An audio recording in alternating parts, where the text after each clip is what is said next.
Everyone, it's Serotonin. I never did a video on this because it just seems so fake to me.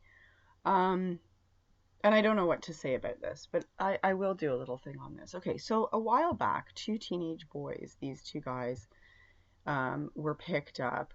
No, they were never picked up. They were never found. This was the whole thing. So they've been accused of three murders, but no one ever met them or talked to them.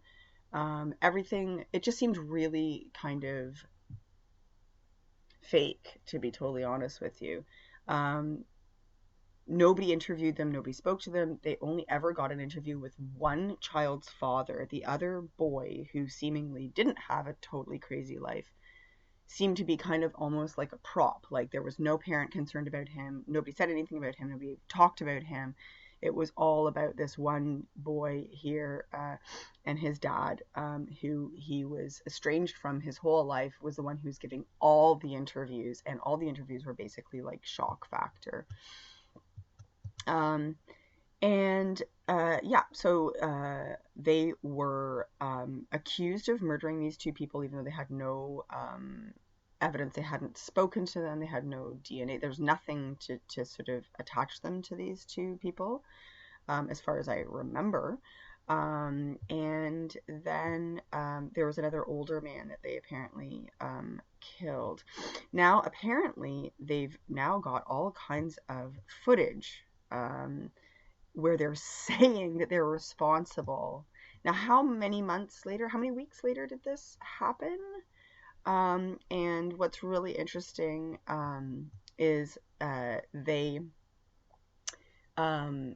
never been like nothing. Nobody spoke to them when they were alive. Everything was all projected.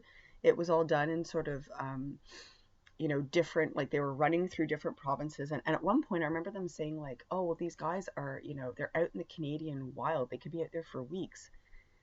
But this summer, we had missing people in California, which is considerably more temperate than where they were, which is Alberta and Manitoba and apparently Northern Ontario, which I don't understand how two young men who are fugitives, can get that far across Canada unseen. Like it just, none of it makes sense. None of it makes sense. Anyway, going back to people lost in the woods in California, there were people who were missing for a few days, and people were like, oh, the exposure, there's no way they would have survived overnight, due to exposure and this, that, and the other, and blah, blah, blah. These guys are fugitives, and they're in northern Canada, and yet apparently they could be living for weeks without people finding them. Like, these guys are Walmart employees. They're not like, this isn't Steve Irwin offspring or whatever. Like, none of it made sense. None of it made sense. This entire story is ridiculous.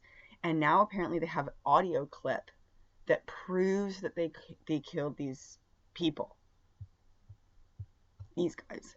So I don't know exactly what happened. I don't know if all five of them were taken out by the RCMP or corrupt police or politicians or whatever. I don't know what happened, but I can tell you this story is as ridiculous as they come. Anyway, that's my 2 cents on that. I'm really sorry I couldn't be more of a fact checker, but it's just something that I really, really wanted to get out. And I'm sure you guys were following this story and probably feeling the same way. Anyway, this is apparently the old wrap up, the old wrap up smear that they do. But I think, I don't know if it was they were trying to get us all in a panic. It was probably diversion. A lot of what's really interesting is these guys were found around near the Picton farm. All you have to do is look up Picton Pig Farm in BC and have a look at that. They weren't that far from there. They weren't that far from that whole region. So I don't know. I don't know what actually happened, but we all know what they say happened. Didn't happen. Anyway, have a happy Saturday. Love to you all. Be good to each other. Bye.